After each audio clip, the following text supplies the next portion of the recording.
The scent of her perfume still lingers in the air as I gaze at the empty drawers in our bedroom. Sarah had always been methodical, almost too organized. 15 years of marriage reduced to a few hangers swaying by themselves in the closet and an empty side of the bed that still holds the shape of her body. We were the couple everyone admired. Saturday dinners, breakfast in bed on Sundays, surprise trips, and love notes hidden around the house.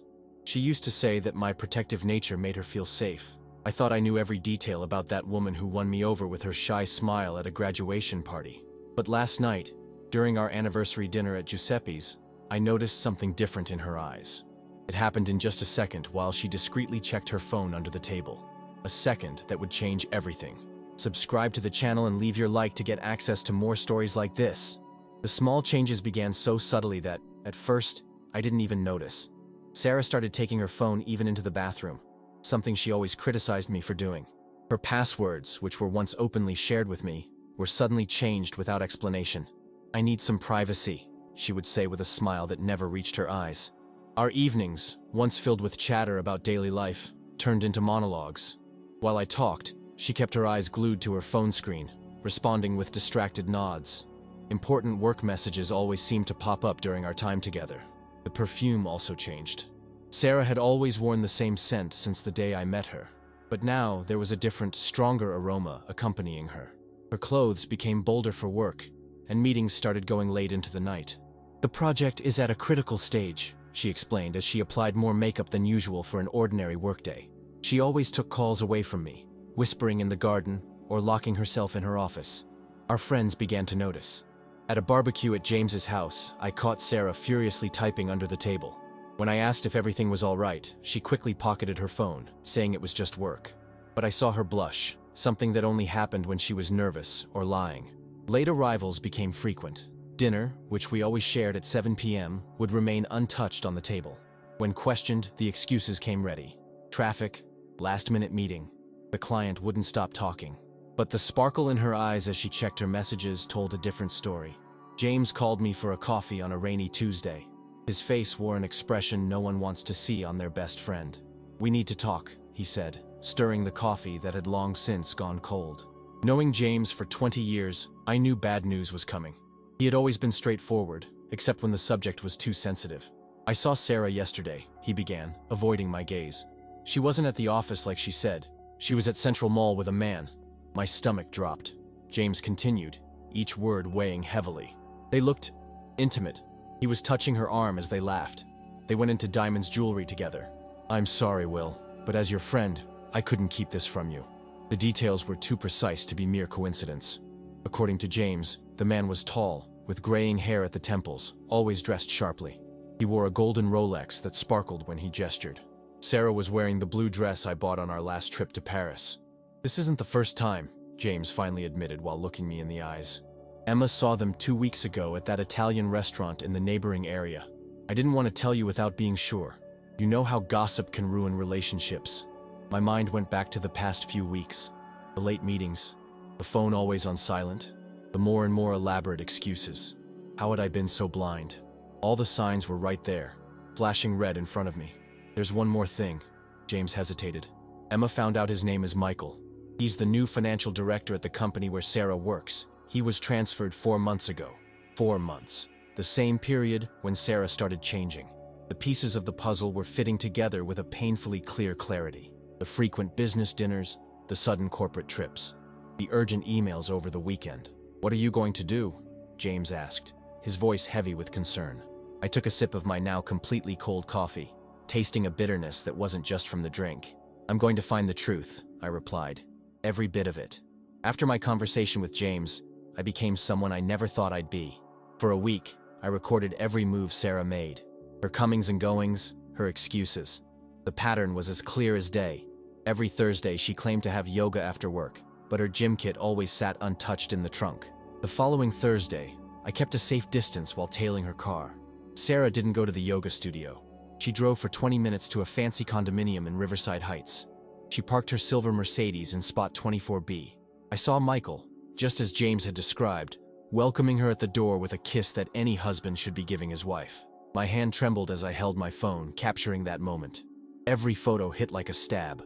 The way she smiled at him, the intimate way their hands were intertwined. It was like watching a horror movie in which I was the only spectator. I needed more evidence.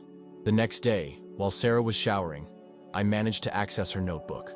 The password was still the same as always, our old postal code. The corporate email messages told the story she was trying to hide. Fake meetings, appointments disguised as work commitments. I can't wait to see you today. These meetings are our perfect excuse, Michael had written 3 days earlier. I hate lying to him, but I can't help what I feel for you, Sarah replied. I saved it all. Screenshots, photos, dates, times, a digital folder marking the end of my marriage. I even found hotel reservations in her name, always on Thursdays. The shared credit card recorded lunches for 2 at restaurants she never mentioned. While I was organizing the evidence, a new email arrived. It was from a real estate agency. Sarah was looking for apartments to rent. My heart froze. She was planning to leave me, but she wanted to do it on her own terms, as she always did with everything in her life. I closed the notebook exactly as I had found it, went back to our bed, and pretended to sleep as soon as she finished showering. For the first time in 15 years, her good night sounded like a rehearsed lie. On a rainy Tuesday, I decided to confront her. I prepared her favorite dinner, grilled salmon with asparagus, and opened that bottle of red wine we had saved for special occasions. Sarah arrived at 8:43 p.m., soaked from the rain and surprised by the scene she found. "What are we celebrating?" she asked, hanging up her wet coat. Her phone vibrated in her pocket, but for the first time in months, she didn't check it immediately. "We need to talk," I said, pouring wine into her glass. Her eyes narrowed slightly, the calculating look I had come to recognize over the past few months. "How was yoga today?" She took a slow sip before answering. "The class got canceled. The instructor fell ill." "Interesting," I commented, picking up my phone. "Because you seemed pretty busy at the Riverside Heights condo." I slid the first photo across the table. There she was, with Michael at the building entrance. Her face drained of color. Her glass trembled in her hand, spilling a few drops of wine onto the white tablecloth. For a moment, I thought she would deny it, come up with some work meeting excuse. But then her expression changed. "Did you follow me?" Her voice shot up an octave. "Are you spying on me now?" It was incredible how she could twist her guilt into an accusation against me. "Don't change the subject, Sarah. How long has this been going on?" "This is invasion of privacy." She jumped to her feet, indignant. "You have no right. I'm not your property." I kept my cool, sliding more photos across the table. The printed emails, the credit card statements, the hotel bookings. Every piece of evidence was another blow to her fabricated outrage. 4 months, she finally admitted, her voice breaking. "But you don't understand. Michael makes me feel alive, appreciated. When was the last time you surprised me? Made me feel special?" I laughed without humor. "You say that sitting at this table I prepared just for you, drinking your favorite wine that I've been saving for 3 years?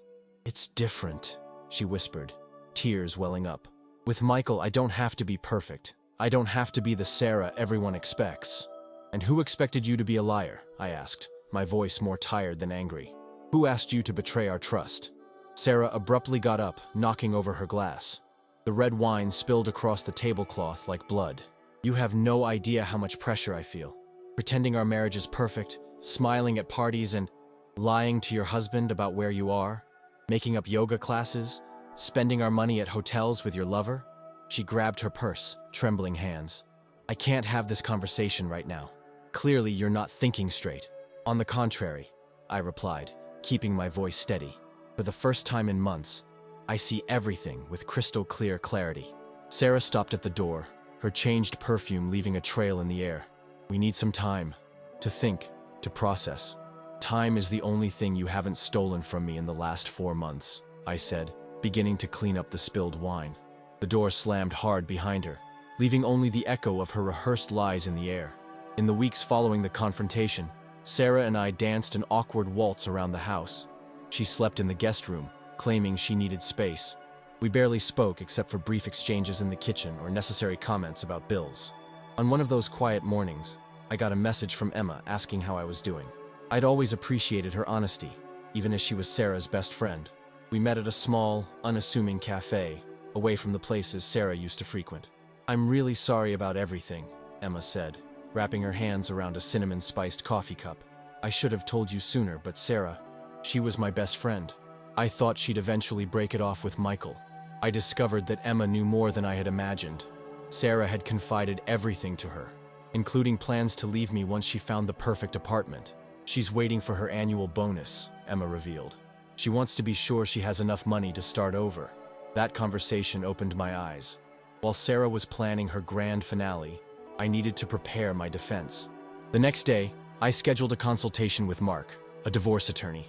He carefully reviewed all the evidence I'd collected: photos, emails, credit card statements. "You have a solid case," Mark assured me. "The documented infidelity and unauthorized spending on our shared credit card give us the upper hand. We'll work on this quietly." For a month, I reorganized my life without Sarah noticing. I transferred half of our savings to a separate account, something Mark confirmed was legal. I digitized important documents, organized financial records, and cataloged our assets. Emma turned into an unexpected ally during this process. Our coffee meetings became more frequent, and I found in her a sympathetic listener and keen advisor. She knew Sarah well enough to predict her next moves. "She's going to try to make you look like a control freak," Emma warned during one of our meetings. "She'll use the fact that you followed her against you." The more time I spent with Emma, the more I realized how different she was from Sarah. Where Sarah was calculating, Emma was transparent. Where Sarah manipulated, Emma gave honest advice. One particularly hard night, after finding more hotel bookings on the credit card statement, Emma invited me to dinner. "You need to eat something other than frozen food," she insisted. It was during that dinner that something shifted. We talked for hours, not just about Sarah or the imminent divorce, but about books, movies, old dreams. For the first time in months, I found myself genuinely laughing. When she touched my hand across the table, I didn't pull away. "You deserve more than this, Will," she said softly. "You deserve someone who sees your worth." That night, driving home, I realized that my heart didn't hurt so much when I thought of Sarah. In its place was a different feeling, something like hope. Emma had planted a seed of possibility in my future, a future I could finally imagine without Sarah. Of course, I kept everything secret. Sarah continued with her plans, unaware that I had plans of my own. The difference was that now, I wasn't alone in this battle. Autumn arrived, bringing a deceptive calm to our home. Sarah seemed more relaxed, almost friendly. She even began suggesting that we have dinner together, trying to recreate our old routine. But her eyes betrayed her. A calculating glint was behind her sudden cordiality. Emma warned me about this change in behavior. "She's laying the groundwork," she said during our weekly lunch, which had become our little secret refuge. "Sarah always does this when she's planning something big." My relationship with Emma evolved naturally. We started meeting more often, always discreet, always careful. She knew places where Sarah would never go. Small restaurants in far-off neighborhoods, cozy cafes hidden in old bookstores. With every meeting, I felt lighter, more alive. On a rainy afternoon, as we shared an umbrella after coffee, Emma kissed me. It was a brief, delicate moment, yet full of promise. "Sorry," she whispered. "I've been wanting to do that for weeks." I didn't apologize when I kissed her back. Our relationship grew in the shadows of my crumbling marriage. Emma understood the need for discretion, not only because of Sarah, but also due to the divorce process that Mark was meticulously preparing. "The less she knows, the better," Emma agreed. Meanwhile, Sarah intensified her meetings with Michael. Now more careless, she left obvious traces. Restaurant receipts in her pocket, lipstick stains on napkins, that unmistakable hint of a man's cologne on her clothes. At home, she started planning something big. She began making elaborate dinners again, bought expensive wine, and even suggested renewing our wedding vows. "We need a fresh start," she would say, serving my favorite dish. Mark warned me about this change. "She's documenting everything, creating a narrative of reconciliation. When she finally leaves, she'll use that to paint you as the bad guy." Emma also noticed the pattern. During one of our secret meetings, while her fingers played with mine on the table, she shared more details. "Sarah hired an attorney last week. She plans to file for divorce during our wedding anniversary dinner." The irony almost made me laugh. Sarah, always dramatic, would choose a date loaded with meaning for her grand finale. She planned to leave me on the same day we said "I do" 15 years ago. "She doesn't know you're 3 steps ahead," Emma said, her eyes shining with a blend of admiration and affection. That night, I went home and found Sarah preparing yet another elaborate dinner. I watched her move around the kitchen, humming softly, probably rehearsing her farewell speech. "We need to properly celebrate our wedding anniversary," she remarked, tasting the sauce. "How about a special dinner next Saturday? Just the two of us?" I agreed, admiring her performance. It was almost poetic how she planned to transform a day meant to celebrate our love into the mark of our undoing. But while she dreamed of her triumphant moment, I was keeping my own secrets. The divorce file was ready, the evidence organized, and Emma was my ace in the hole that Sarah would never see coming. At Giuseppe's restaurant, the soft lights shone on that Saturday night. Sarah chose our favorite table by the window, overlooking the garden. She wore the red dress I had bought on our last trip to Rome, her hair perfectly styled for her grand final scene. We ordered appetizers, and Sarah started her carefully rehearsed act. "These last few months have been tough," she said, her fingers fiddling with the wine glass. "But they taught me a lot." I watched as she wove her narrative, mixing happy memories from the past with subtle jabs at my supposedly controlling behavior. It was fascinating to see her twist her infidelity into a story about my flaws. "Will, I need to be honest," she continued after the waiter served the main course. "I'm not happy. I can't keep pretending that everything's fine." "Go on," I said calmly, cutting into my steak. "I think we need to separate." Her voice trembled theatrically. "You've changed. Your suspicions, the way you watch over me, it's not healthy." I took a sip of wine, savoring the moment. "Funny you bring that up today. What do you mean?" I picked up my file from the chair beside me. "Maybe we should talk about your Thursdays with Michael at Riverside Heights, or the lunches at La Maison. How about those bookings at Hotel Windsor?" Her face paled. "You're still spying on me?" "I don't need to anymore," I replied, sliding the divorce papers across the table.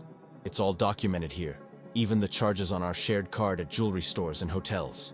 Sarah flipped through the documents, her face shifting between paleness and red. "You can't do this to me." "I already have," I said. "Mark, my lawyer, is just waiting for my call to file." Your plan? While I was trying to save our marriage?" I couldn't help but laugh. "Save? Is that what you call your meetings with Michael?" It was then that Emma entered the restaurant, exactly on time as we had planned. Sarah froze upon seeing her best friend approaching our table. "Emma? What are you doing here?" "She's with me," I answered, getting up to pull a chair for Emma. Sarah's face twisted in realization. "You two? Isn't it ironic?" I commented, following the script she'd written herself. "Sometimes you find love in the last place you'd think to look." "You traitor!" Sarah hissed at Emma. "I trusted you." "How could I trust you?" I shot back, keeping my voice steady. "The difference is, Emma and I waited for you to show your hand. We didn't cheat." Sarah abruptly got up, knocking over her wine glass. "Did you plan this? To humiliate me like this?" "No, Sarah," Emma replied softly. "You planned it all when you decided to betray not only your husband, but also our friendship." I watched Sarah grab her purse and leave, abandoning not just the unfinished dinner, but 15 years of history. The other customers tried to mask their interest in the scene. "Are you okay?" Emma asked, taking my hand across the table. For the first time in months, I genuinely answered, "I am. Finally, I am." The legal battle began the following week. As expected, Sarah fought back with everything she had. She hired one of the most expensive lawyers in town and began constructing her narrative as a wife oppressed by a controlling husband. Her social media posts changed drastically overnight. Suddenly, she was the victim of a suffocating marriage, forced to search for happiness in someone else's arms. Mutual friends began to take sides. Some believed her manipulated version of events, while others kept their distance from the drama. Mark proved his worth at every hearing. Methodically, he presented the evidence. Photos, bank statements, hotel records, everything documenting months of infidelity. The financial report showed how Sarah had squandered our joint savings on gifts for Michael and lavish hotel stays. Her attempt to portray me as a stalker collapsed when Mark presented the emails in which she planned to leave me after receiving her bonus. Her own words betrayed her.